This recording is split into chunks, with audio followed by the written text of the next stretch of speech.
Welcome back, Inebri-art. This is Andy as always, and today we have a returning guest. This is actually something that's never happened before, where I'd reached out to someone to be a guest, and then like 2 years later, their PR reached out for them to be on the show. So that's Jesse, you're first.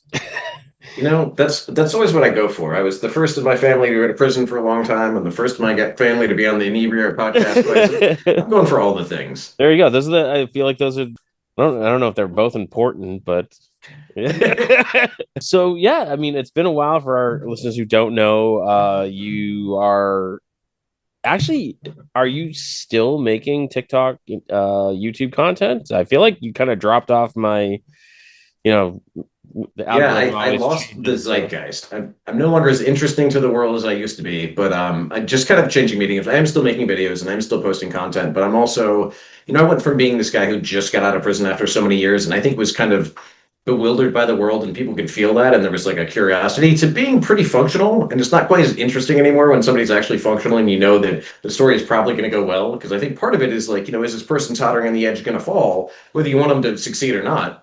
Whereas these days, I have a bunch of different jobs, a bunch of different roles. I'm running around, I'm program director for a restorative justice program. I run a nonprofit, do a lot of consulting and speaking. So yeah, I'm still making it and I'm still kind of trying to share stories, especially stories that might impact policy or changes, but it's yeah. probably not as interesting because there's not that danger. Well, congrats on becoming boring. That's fantastic. I tell you, best thing I've ever done, that and getting a cat. But you have put out a book. You've started a nonprofit. I mean, it's obviously been a crazy couple of years. Catch us up. Tell us what you've been up to and what is the nonprofit for. And So I got out of prison in August of 2021. I only Mhm. had an hour and a half's notice because the governor had granted me a conditional pardon, so I didn't know it was coming. So it was literally getting out with no notice into a world of COVID with no expectations, no plans, like no idea what I was doing. Kind of got my feet underneath me, was able to find some work through kind of the network I'd built while I was inside from writing letters and reaching out. Started working, helping somebody do some rehab for a house they were selling, worked for a publisher for a little while, just kind of like jumped around from place to place. And then was going to take a big national nonprofit job because I figured that's what you do. Like if you want to help people, you take a nonprofit job. And went to a meeting, which was, excuse me, went to an event that was bizarre. And this guy sat down and said, "Hey, I hear you have an interesting story. Like, tell me all about it." So I told him about my life, and he was taking notes, which I thought was very strange because people don't generally take notes at a casual conversation. And the next morning, I got an email, and he said, "Hey, don't take this job. Here's why." And I was on like the sixth round of interviews, so he made a point that it was this big behemoth. But he gave all these reasons why not to take that job, and he said, "I believe in you and your message so much that I don't care what you do. I'm going to give you money, start your own 501(c)(3), and help people." And I was just like, "Is this real? Like, does this really happen to people?" And sure enough, I filed all the paperwork, I formed it, started a bank account, did everything with the IRS, and like money showed up in the account. And all of a sudden, I had a nonprofit and I had a job and I could pay myself. What he told me to do was pay myself what that job would have paid me. So we've done a lot. We started doing prison reentry, essentially trying to equip people with the skills and the training they needed to get out because the overwhelm of like walking in and trying to buy body wash or trying to make decisions, just trying to do anything in the world after so many years of not being in this world, not having those choices, is just overwhelming in a way that I don't know how to describe. Then I had never paid taxes. I had never paid rent. I'd gotten paychecks when I was a kid, but like I didn't know how to be an adult in the world. So we had classes where we were basically trying to teach people these things, everything from parenting aspects to how to work within the workplace, how to, work within the kind of social space, how to make better decisions, how to be financially responsible. And what we found was that people who had gotten out of prison were like on fire and they would have done anything to put that out. But after a couple weeks or a couple months, there were just so many demands on their time as they had a girlfriend or a second job or a third job. And it was just hard to get them to come to class. So we tried to review and figure out what we could do from there. We started doing a bunch of work in the juvenile center. Where we Mhm. go in and we're working with kids while they're inside because they don't have those distractions. They don't have any girlfriends in there. They don't have any, second jobs. They're not even actually allowed to work, which I think is kind of a shame. So they end up trying to figure out, well, what can we do? So we bring in speakers, we do community days, we bring in basically consultants who help with professional development, workforce skills, entrepreneurship classes, basically everything we can do to expose the kids to what else is out there. And that has been probably the single most meaningful project I've worked on because to see the light in a kid's eyes shift because so often we'll bring somebody in, they'll be like, "Yeah, that college stuff is great, but that's not for somebody like me." So when I remember them say that, I'll find somebody from their neighborhood or somebody that looks like them or somebody that they look up to and be like, "Yeah, here's a person from your neighborhood who did that." And you see the possibility really start in their eyes. And it's one of my favorite things in the world. And Last time I was in there, one of the kids asked me about how he could become an aircraft mechanic. And I actually know somebody who can connect him with the resources and the training for it. But the fact that he just immediately jumped to that being possible, whereas years ago, God, it's probably been a year and a half since I first met this kid. He was telling me, like, oh, yeah, I'm probably going to get a job at Hardee's. Like, that's where my mom works. Like, that's my only option. It's like, yeah, there's so much more out there than just Hardee's of the street. And we're going to try to expose you to it. Yeah, and it's sometimes it is just that someone putting it in front of you that, like you said, it's a possibility, or just, I can't imagine. Like you said, you had what, 30 minutes notice of when you were being released? We had an hour and a half. Yeah. Yeah, but to go from having everything so like this is the time you wake up, this is the time you do this, this is the time you do this, and then an hour and a half to be like, well, go figure it out. Like Yeah. Well, and the irony is, so the day before, even the day of, I was considered too high of a security threat to go down to a level one or go down to a work center because I had violent charges. But with an hour and a half's notice, I am suddenly safe enough to just go out into the world with nobody looking over my shoulder at all, which is just one of the crazy things about our system where the classification doesn't really prepare people. Because if we were going to be realistic, every single person who was going home would transition down from that medium security to that minimum, down to that work center, down to that halfway house. They would get a greater amount of freedom and a greater amount of responsibility incrementally. But yeah, instead, we're just like, oh, you're in a maximum security, you're in a 23 and 1 lockdown. Here, get out there to the street and get you a job and stay out of trouble and do all the normal adulting things. It's just crazy. go find those bootstraps to pull yourself up by. Yeah, exactly. Yeah, yeah, it's, and sometimes it is the, I think it's that kind of, you know, weirdly, people are talking about a lot of politics lately, but when they start talking about things like, prison, I'd be like, well, what do you see prison as? Is it like punishment? Is it revenge? Because I feel like most people, I don't want to say most people, I shouldn't say that, but there's a fair amount of people that look at it as like a revenge. Like you should just sit in there and suffer. And it's like, is that the guy that you want to come out and then live next door to you that's been revenged on for 5, 10, 15, 20 years? Or do you want someone who's had some basic, life skills of like, this is how you balance your checkbook. This is, how you fill out a resume or even a job application. Forget about a resume, but it's, you know, just the basic life day to day stuff. I mean, what was the one thing that you found like the toughest to kind of transition back into? It really was the making choices and having to prioritize because in prison, almost everything was binary. It was, hey, they called rec, so I can go outside or I can stay in. Not I can take any of these 10 paths or these 10 modes of transportation or to any of these 10 locations. It was one or the other.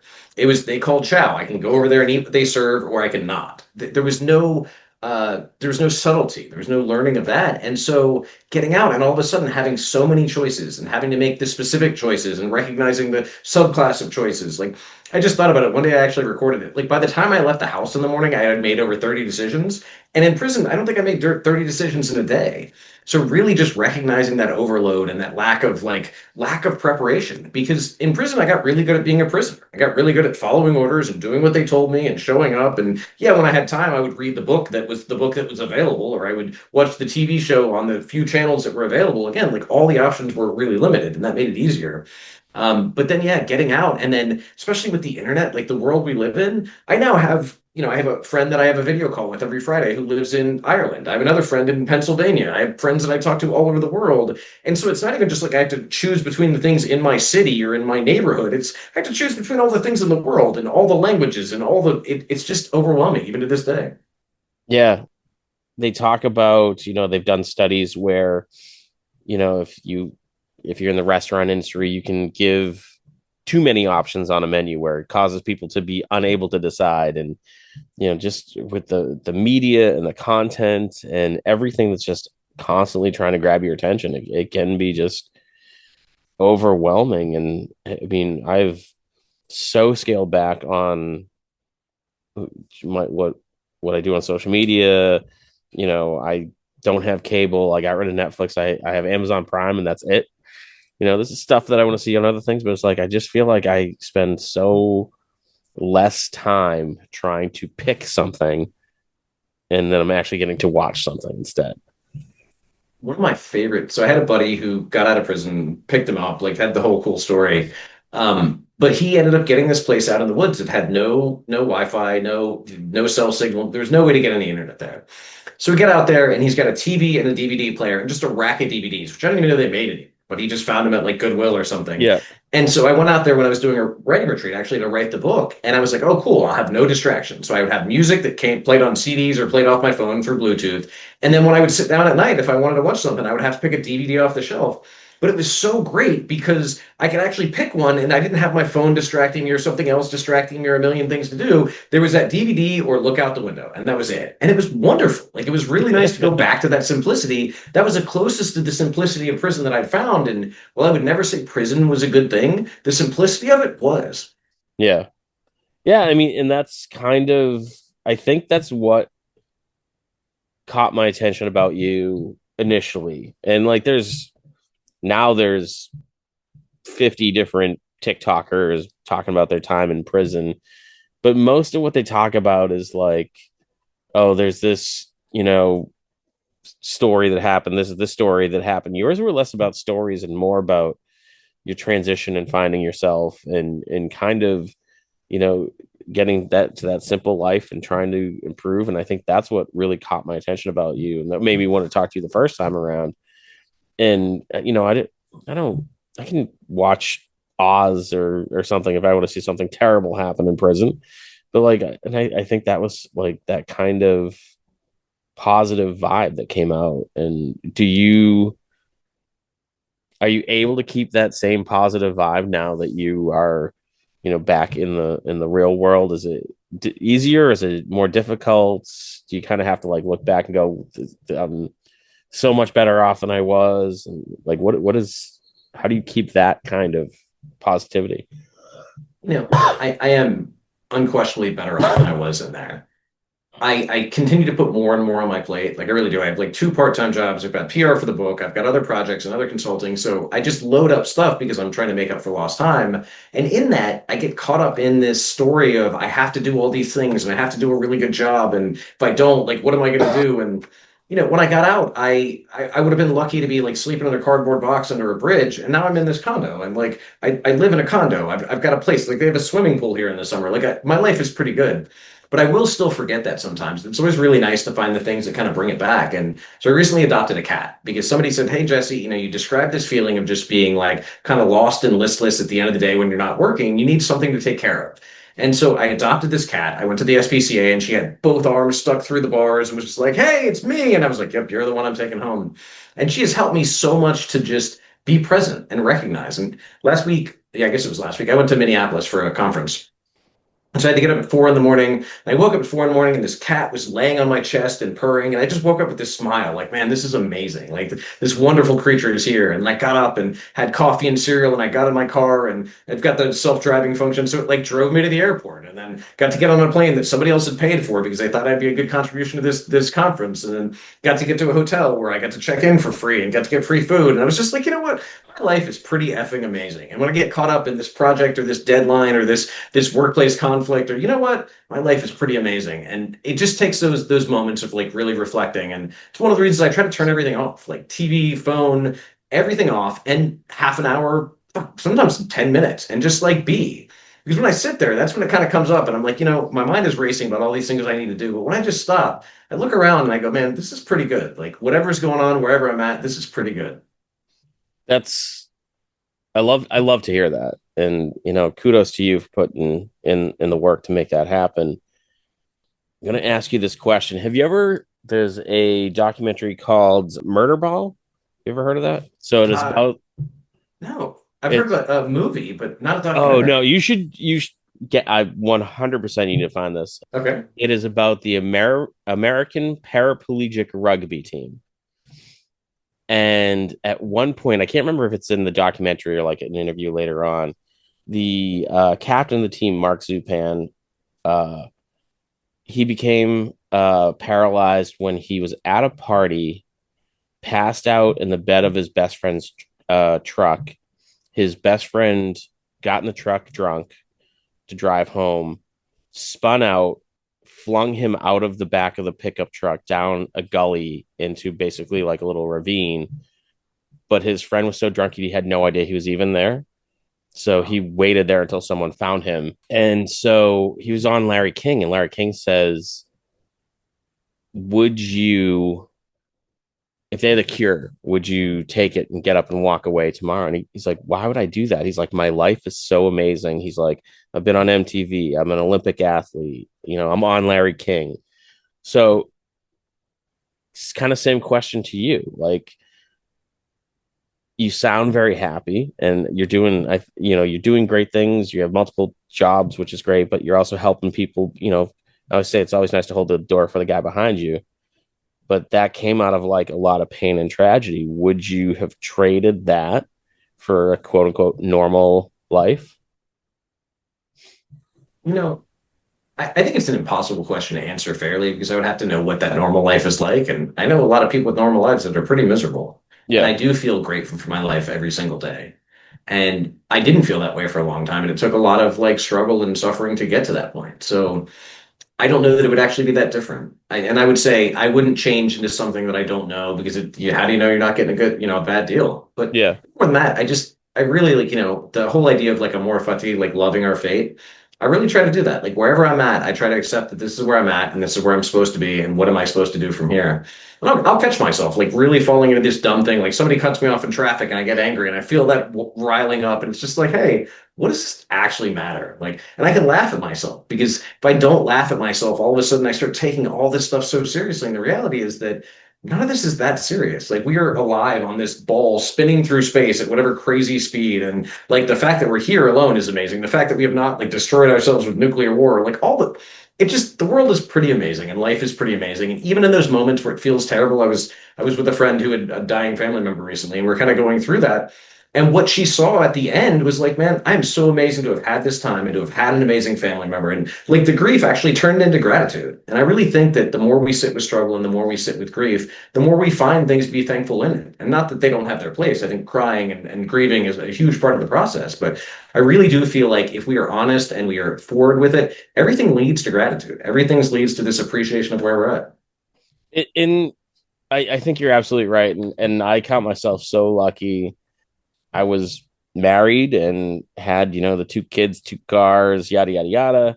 Ended up getting divorced and basically reset that counter back to zero and had to rebuild my life. And, every day that goes by, I'm like, oh, I'm a little better than off than I was yesterday. And I always try to, leave if I in a space, I try to leave that, pick up a piece of trash or put this book away or, I try to always improve even tiny bits. And it just has such an accumulative effect. And just, I can't see my life another way. Like I don't, if this podcast and my company didn't work, then I don't know what I would do because I think I'd be miserable doing anything else. But it really is. It's like if you were to look around you and look at everything around you that's white, I can see in the background, you've got the wall, you've got the cabinet, you've got whatever that is. And then if you close your That's my eyes, that's my D&D stuff. oh, there you go. See, you got it. But if after doing that, you closed your eyes and I asked you to name everything that was purple, well, you probably wouldn't remember it because you'd only been looking for the white. And I really think that that's what life is about. Like, are we looking for the good in our lives? Or are we looking for the bad? And we spend all this time looking for the bad that when we close our eyes at night, that's what we still see. But if we spend our time looking for the things to be grateful for and the opportunities and the blessings, well, that's what we see even when we close our eyes. Yeah, I mean, that's that I believe that so truly. It'll be 22 years ago, in like 10 days is so it's the 22nd anniversary of my father's passing. And he was such a good guy. He was such a like positive influence on people's lives that I didn't want, it's so cliche. He died around his birthday. He died around the holidays. And I didn't want it sounds kind of selfish, but like, I didn't want to think of him and have it like ruin the holidays because that's not like what he would want. That's not. And I'm like, well, this is my memory of him, and I'm gonna make it mean what I want to mean. And so every year on the 5th of December, I sit with some friends and we hoist a drink to him, and I send out a text message to everyone that's important to me and be like, "Hey, I love you. You're important to me. You should do this same thing." And now it's kind of like this tradition, and it's like his memory. Not only do I get to remember him, but I get to make sure that I don't ever have that, moment of like, oh, this person doesn't really know how I feel about them. Like it's like I turned it into something positive and something that I kind of look forward to, you know? That is such a beautiful thing to do, and that it sounds like is what he would have wanted versus the grieving and the I think my grandfather was my whole family situation is complicated. But my grandfather, who wasn't biologically my grandfather, was just simply the best human being I've ever known. I mean, he just was a phenomenal, extraordinary person. And his son killed himself. And so, Yeah. like, the worst loss you can possibly imagine, like the greatest grief. And I saw it break him. I saw it just absolutely destroy him. And I'm watching this from prison and feeling powerless and feeling angry and not knowing. But over the years, what I saw was it just like hollowed him out. And somehow he found the capacity to fill that with more love for the people around him. And he really did. He somehow had a deeper love and a greater patience and a greater appreciation. Like this thing that destroyed him actually became the thing that allowed him to be an even better and even bigger, even more like force for good person in the world. And he's my inspiration. There are a lot of inspirational people, there are a lot of resilient people, but I look to what he experienced, and it just reminds me that even in the absolute worst of circumstances, we have that option. Do we allow this to destroy us and build us into something terrible? Or do we allow this to destroy us and build us back into something good? Do you think, I mean, everyone has bad in their life, but it's definitely on a sliding scale. Do you think that you can reach that kind of appreciation if you don't have real hardship in your life? Or do you think you need that real hardship to kind of make you understand and appreciate what you have? I think you do. I mean, I'm not sure, but I will say that I wouldn't trust a person who hadn't been through it to do, take that approach. And it really is. It's one of the things that I find is that the people that I trust most or that I connect most with in the world have been through something terrible and made it into something wonderful. And to me, that is the number one characteristic that I look in people. I want them to be authentic. I want them to be curious, and I want to know that even when something terrible happens, they will find a way to allow that to push them toward growth. Because I know that in any situation we find ourselves in, this person is going to have my back and I'm going to have theirs because we've been through a battle. We know what it is to, go through great suffering and somehow find something good in it. And that's the people that I want in my community. Like I want to be surrounded by people. I want to be able to be there when the next terrible thing happens to them or for them, for me, because I know they're going to show up. And it's just, again, that's kind of the team that I imagine, like going through the world and knowing that I don't have to question who's going to be around me. Yeah. I had a friend that recently lost his businesses. It looks like he's probably going to go bankrupt, and really going through it right now. And at that moment, I'm like, I'm here, like 24/7. Give me a call. And we're sitting, just kind of catching up, and that kind of like there to talk, but like I'm not going to bring it up. Like if you, I want to be that person who's receptive to whatever you want to talk about. But if you also just want to kind of like relax and have some downtime, so it was kind of like this back and forth between just catching up and joking around, and then like it would get real serious, and then it would like lighten up a little bit, and then get serious. And and he kind of was like, there were people there that there were people that I thought would really be there, and that aren't. And I'm like, that there's nothing like finding out who your friends are, like when you're kind of going through some shit, and they don't always have to agree with you. They don't have to support all your decisions. And, I'm not going to second guess what he's done in with his, business and whatnot. That's not really any of my business. I was there just to be a sounding board. I love the way you describe that and that approach because doing a lot of work in the juvenile center, but also doing a lot of work in the community, we get this kind of saviorist attitude. A lot of people coming in like, I'm going to come in and I'm going to make it better and I'm going to teach them. And I was like, you're not going to teach them shit. That kid has been feeding himself since he was 7 years old. Like, what are you going to teach him about like getting up and taking care of things? But what I found is the people who have the biggest impact on these kids, really on the community in general, are the people who say, hey, these are the things I have to offer. You can take them or you can leave them. If not, can we be friends? Can we talk? Can we play? Can we? And I watched somebody go in and talk to the kids about sports or talk to the kids about whatever and build that rapport. And the kids begin to realize this person actually sees me as an equal. Like they're not speaking down to me. They're not coming in to save me. They're not coming in to fix things. They're coming in to give me an offer and I can do with it what I want. And this gives that kid that sense of agency, that sense of hope, that sense of control, and then equips them with the skills or whatever opportunities are being offered. And it's having that mindset of being able to say, hey, yeah, we can just sit around and just shoot the shit. We can just be comfortable. We can just relax. Or we can go into those deep things. But either way, I'm here for you. To me, that is the number one approach to have in life. Like that's how you show up for people in a real and genuine way, and not as a savior, and not as somebody who's going to try to fix things, but as somebody who can meet them wherever they're at.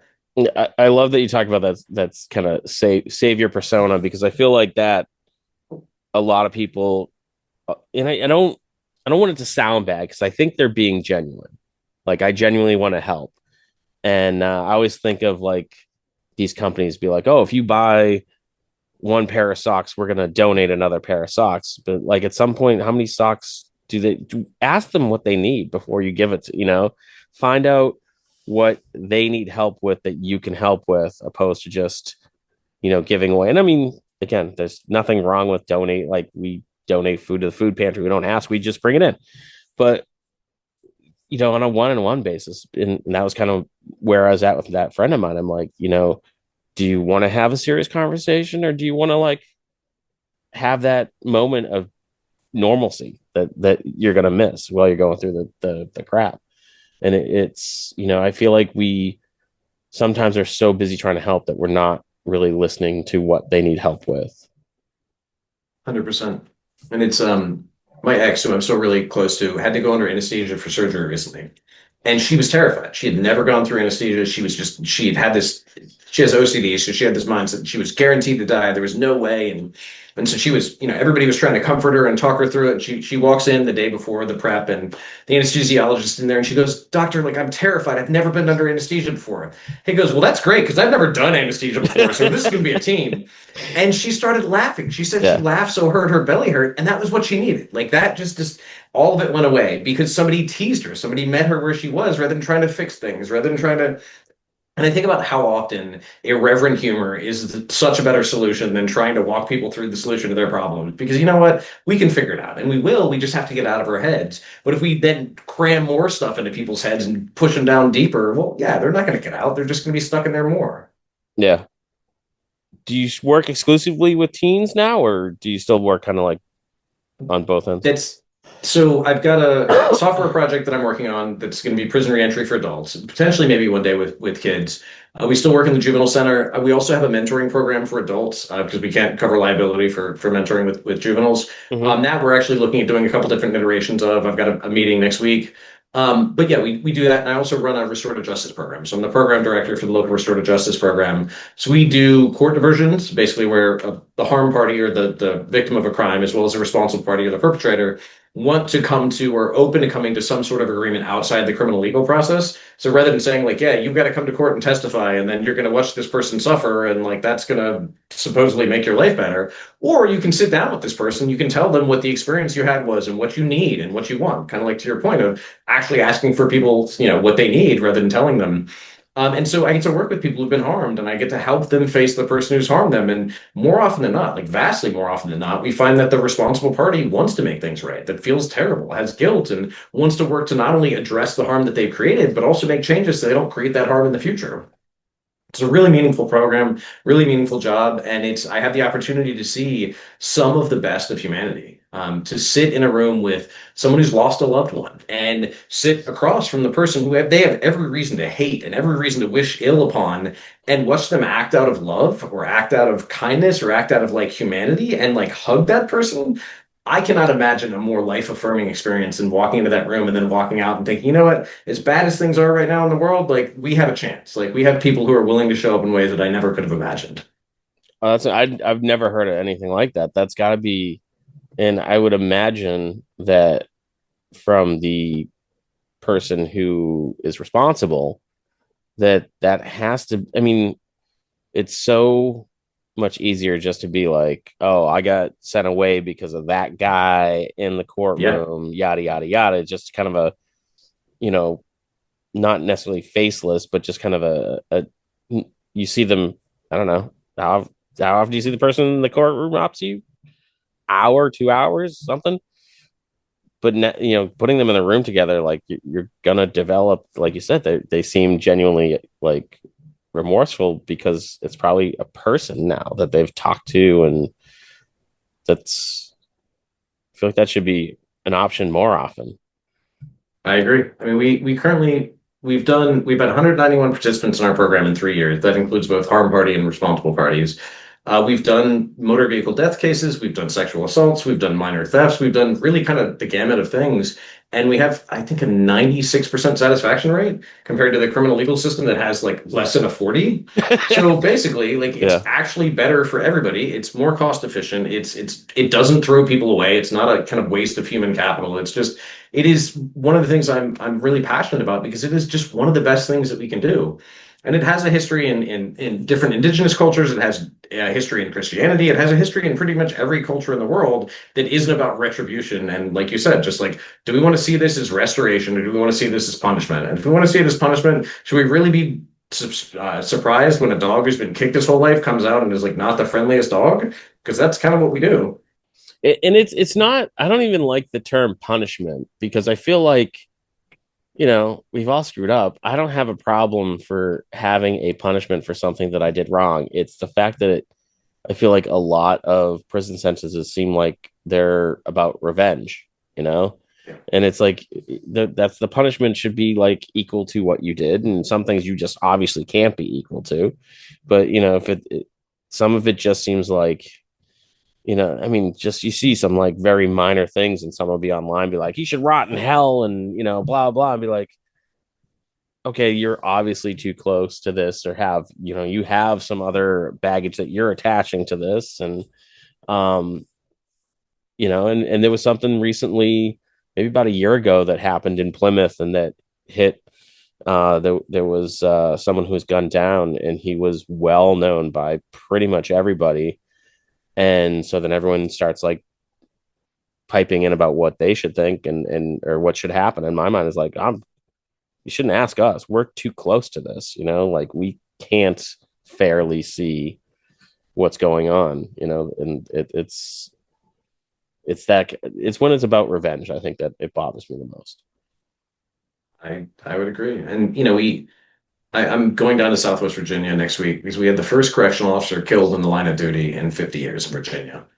And it's one of those things where it's brought up all that hatred and all that anger and all that frustration. And I understand, like if I felt like I was a part of a tribe and somebody killed one of my tribe members, like I would feel that too. Mm-hmm. I think the problem is that a lot of this comes from saying this us versus them mentality, where people are locked in their cells 23 hours a day, sometimes 24 hours a day, when they're not getting outside to rec, when they're not getting the things they're supposed to have because they're saying, oh, well, we have to prioritize, safety and operation. It's like, or we could just treat everybody like people. And guess what? When you treat people like people, it's pretty rare that somebody, gets stabbed. It's pretty rare that something like this happens. And even though in Virginia, it has been exceptionally rare, the more we treat people badly, the more we punish people or we seek that revenge, the more things like this happen. And it really is just a cycle that feeds itself. And so when we think about public safety, it's not just about like what's right in this moment. It's like, what are the effects of this? What are the effects down the road? If punishing people and seeking revenge on people causes more revenge out in the world, well, that's against the interest of public safety. That's against the interest of everybody in the world. So we have to really think about that when we look at imposing sentences, because it's not just the responsible party and the harm party. It has ripple effects to everyone around it. Yeah. What can, Joe average who may not have any, major involvement with law enforcement or the, corrections world, like what can those people do to kind of either what they can do individually or systematically to kind of like make things better? I really credit my success with three things: support, opportunity, and then hard work. But third would have been possible if it hadn't been for the first two. So I had friends, I had family, I had an entire community that wrote me letters or came to see me or supported me or encouraged me to get an education, just helped me see myself as redeemable. And most of the guys that I was in prison with never had that, never had anybody tell them anything other than you're a piece of crap and you deserve to be there. And having people that are willing to be on your side, whether those are people from a religious program or from a 12-step program or just from a community program, just show up and say, hey, you matter. And like, hey, you made some mistakes and you made some choices and you probably had reasons for those. And that doesn't make it okay, but it's better to understand those reasons, then you can move forward and make different decisions. Having people who believe in you, having people who encourage you can make a world of difference. And then having opportunities. So whether that's while somebody's inside, by having someone willing to send them a book or helping them go to school or helping, encourage them down whatever path, or getting out and actually being able to get a job. I mean, the number of people I talk to who can't get a job because of their record, or I know one guy who's been out for 10 years, he runs a business, he's successful, and he moved to Atlanta. He started applying for apartments and he couldn't get an apartment anywhere because of his record that was 10 years old, because all these apartment buildings are owned by these major corporations, these private equity companies that have really strict rules. And if you've got a felony, we're not going to rent to you. So he ends up like renting a really crappy apartment in the hood, which is like, okay, if we want somebody to stay out of trouble, like even though they've been successful, putting them back in the environment that is most likely to be surrounded by trouble is probably not the best idea. But that's really what we do is we basically say, hey, this is a problem, and we're going to put the people in timeout, whether that's in prison or that's out in the world. We're going to shove them to a corner where nobody can see them. And the best thing anyone can do for somebody, while whether they're locked up or whether they've been locked up, is just bring them out into the world. Like welcome them into a community, welcome them to a space, welcome them to a different environment than the environment that likely leads to that recidivism. And people can do that with their words, people can do that with their time, people can do that with their money. There are all sorts of options. Like we run a mentorship program. If people want to volunteer, you can go to secondchancer.org and you can volunteer and mentor someone while they're inside. You can connect with somebody, and it's all anonymized. None of your information will ever go out there, but it gives you the opportunity to just show somebody that they matter and that you're willing to invest a few minutes or a few hours in their life or in their success.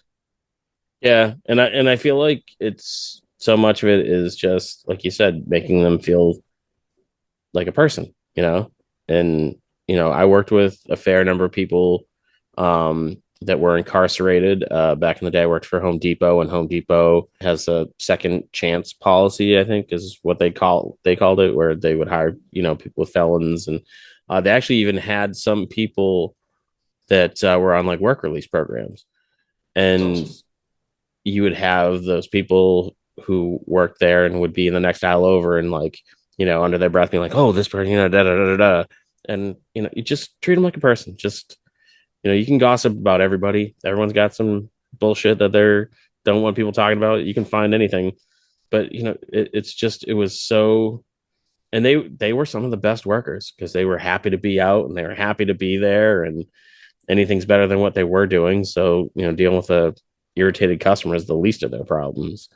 But yeah, they're just people. I think that's the key takeaway.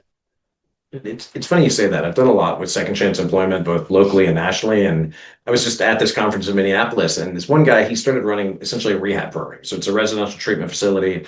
And he said, all these great, social workers and these kids with these good intentions, they show up, but then they need 3 sick days because they got sad. Or he's like, this is BS. Like, I want to get my buddies from prison. The entire place is now staffed with people he was locked up with, and they Yeah. have like a 0%. What is the word? Like nobody doesn't show up to work. Nobody Yeah. doesn't do what they're supposed to do. He said, I trust these guys because the stuff we've had to deal with, we appreciate it. Like it means something to us to be able to show up and have a meaningful role. We're not going to take a sick day because our favorite manga character died. Like we're going to show up and do what we have to do. And it really stuck with me because I think about all the times that I've seen that where I've gone into a workplace or I've worked with people and I've tried to have this conversation and people just don't understand or they don't appreciate. But I know that guy that I was locked up with in Lower C at Nottoway Correction Center, he's going to show up, like he's going to do what he's got to do. And so there is this greater appreciation. And I always try to tell employers that, yeah, if you give somebody a chance and you're the place where they can step into this different identity, that will pay dividends in a way you can't even imagine. Yeah. Yeah. I mean, there's certain obvious, if the guy's robbing banks, maybe you don't put him in charge of your accounts room, but I like, agree. you know, you can help him out in a smart way. And it just, it bums me out sometimes when I see how people are, they just look at the news article and are just like, they should lock him up and throw away the key. It's kind of that mentality. And it's just, it always bums me out. So, Yeah, I mean, I don't know if anybody's ever read the Tao Te Ching, but there's this line in there that the sage never wastes a man, and the idea of the sage being kind of like the hero, the archetype that we're all aspiring to. And I think about how we just throw people away, like whether really we throw everything away in this country. Everything is disposable, including people. And I think about how that doesn't have to be the case. Like we actually, I think about HR situations and some of the complications I've dealt with in the workplace, and the fact that even if I don't like somebody, if they're good at something, I want them to have a position. Like, how can we get you to the place where you're using your skills or you're using your genius, and like we can deal with whatever else is going on, but I don't want to just get rid of people. If people are willing and able to help, I want to find a way to make that possible, and that's really the restorative justice side. Like, how do we get through the conflict, or how do we address the harm so we can get back to doing the good rather than just saying, oh, well, you've crossed this line, or like you went over the double yellow, so we're just going to throw you out and never talk to you again. Like, no, how do we get people back into a good place? And I think that really is kind of our role as people. Like, we're stewards of each other. We are our brother's keepers. Like, let's show up for each other because we're going to need it one day. Like, we're all going to need it. So, Yeah. Yeah. It always reminds me of, I'm sure it's Hollywood eyes, but William Abagnale, the guy from Catch Me If You Can, mhm. how he ended up working for the Secret Service, and he's the reason why we have holograms on our credit cards, and they found a spot where he was not only going to do well but like excel. And that's, it's really what I've seen is so often when I go work with kids, like I'm going to a juvenile center next week to talk. And so often kids are terrified because they're getting out and they're like, well, I don't know. All I know how to do is sell drugs, or all I know how to do is tote a gun, or all I know how to do is this. And it's like I said, you've been feeding yourself since you were 7. Like you have skills and understanding and toughness that people out here in the world just don't even get. Like you are so much better prepared for the world than you realize. And so often what we try to do as far as workforce is find a kid's interest, find a kid's experience, and then connect it with a real world role. And all of a sudden you'll again see that light come on. Like, wait, the fact that I know how to do this means that like I can handle a logistics operation. Like, are you sure? Like, is that really a good idea? Like, yeah. Yeah. Like, where do you think this guy got the experience? He got the experience by doing it. You were 13 running a block with 15 guys running drugs for you. Like, you could handle the logistics side of this minor trucking company. Yeah. And when they see that, it's hope. And one of the other things is we bring in people who have been in the life who are now out. And we had one guy who he runs a moving company. So he's got like 10 trucks, he's got all these guys working for him. When he tells the kids, he's like, yeah, I used to be a dope boy. Like I used to have money, but guess what? I got robbed, I got arrested, I got this and this. He said, I just went to the Bahamas and hung out with my wife on the beach for 3 days. You know what I didn't do when I was selling drugs? Go to the Bahamas. You know Right. what I didn't do when I was, running this business is look behind me to see who's trying to stick me up. Because guess what? I'm doing things the right way. And so often kids are just acting out of a place of the options that they see. And if we give them other options, all of a sudden they're going to take the path that is less painful because nobody wants to be in the streets robbing people. Nobody wants to be in the streets doing that. People do that because they feel like it's the only option and they feel like they have to. And when you give them different choices, they make different decisions. Yeah, I agree. And it's the people, I feel like the people who had those options their whole life are the ones that don't realize that people don't have those. 100%.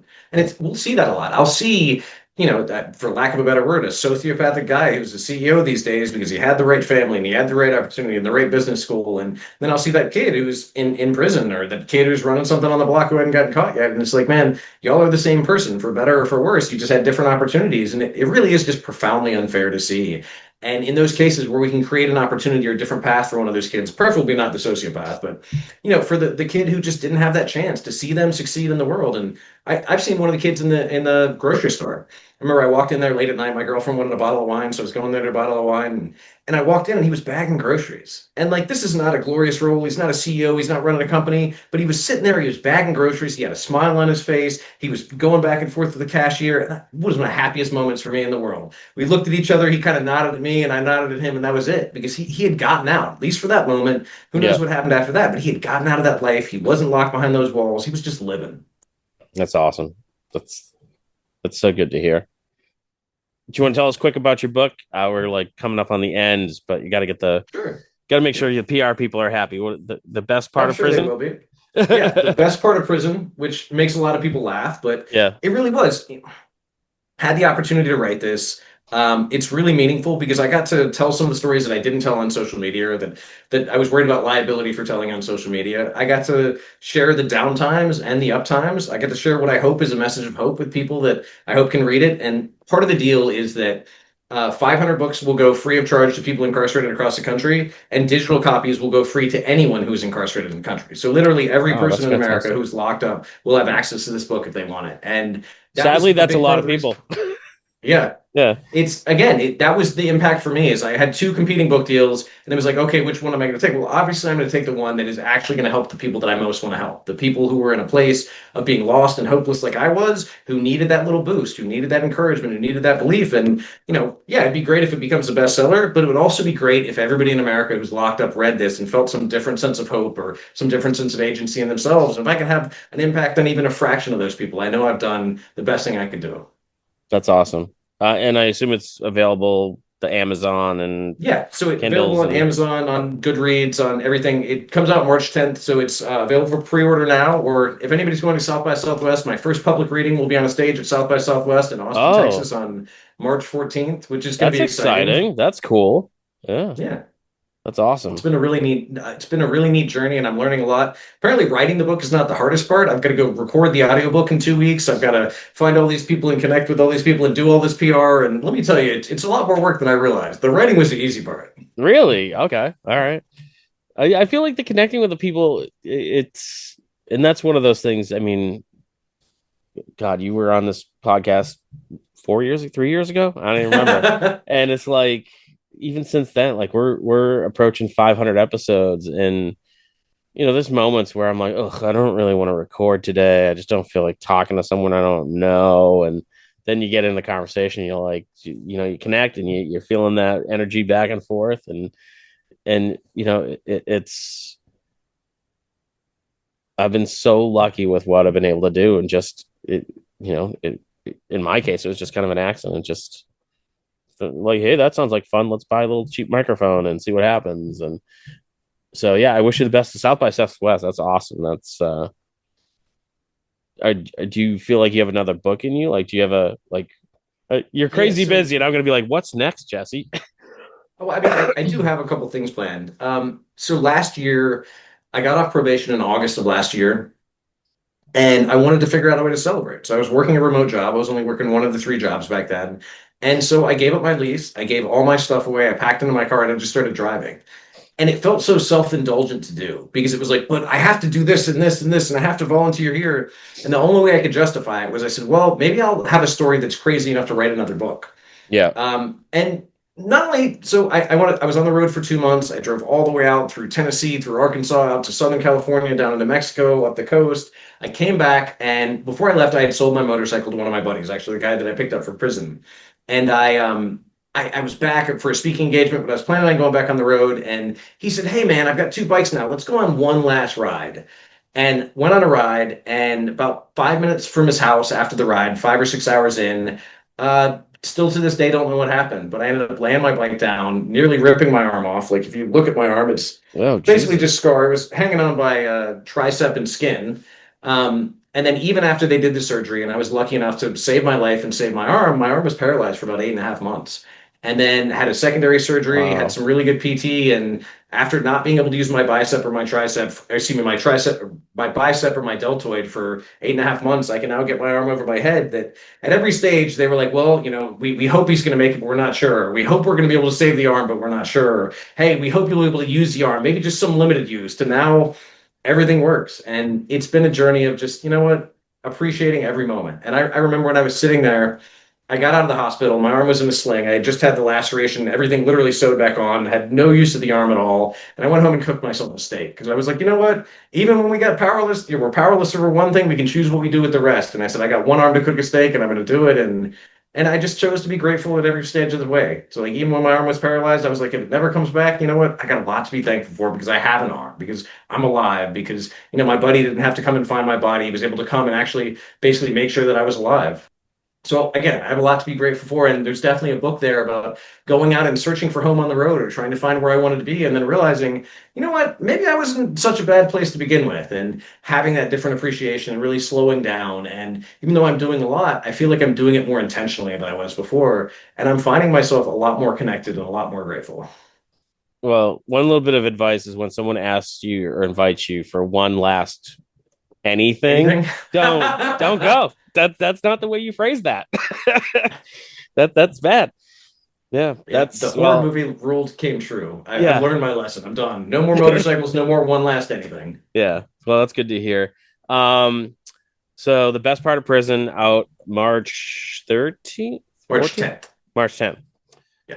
I get most of that, 4 days right? later, I'm on stage at South by, but Oh, that's what it so is. you got Okay. 4 days before you get to see me Yeah. live if you want to buy it. But we've got pre-orders in. I'm doing pre-order incentives and sample chapters and doing a bunch of PR, and it's been a cool experience and had people reach out and had people come to events and people asked me to do events. I was just in Minneapolis and had people send me DMs saying, "Hey, could we get you this or could we buy you dinner here?" And I was like, "I don't have extra copies to give you the book, but I would. Like, thank you." Well, I was just gonna say It's been awesome. we do a small press expo every August at a brewery here in Plymouth. So if you're Hey, I'm down for it. all right, I'll we'll stay in touch. Maybe I'll grab your email before you go.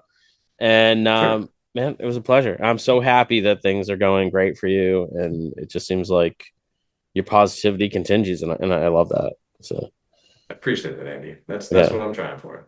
So listeners, come back next week. We'll be depressing and sad or something. And but no, Jesse, thank you as always. Listeners, thank you for listening, and we'll see you guys next Monday. And thanks for checking out the show today, listeners. If you enjoyed the content today, you can go over to patreon.com/Inebri-art to support the show. You can join over there for just a few dollars a month and help us provide this fun content that you just checked out. You can also email us at Inebri-art.com with your questions, complaints, and concerns, or you can find us on all social medias at Inebri-art or at Inebri-art6 on Instagram. And also don't forget to check out our other shows, Bar Talk Podcast, Old Colony Cast, Inebri-art, and all the other shows on the Inebri-art Network, which you can find at Inebri-art.com. Thanks again for listening.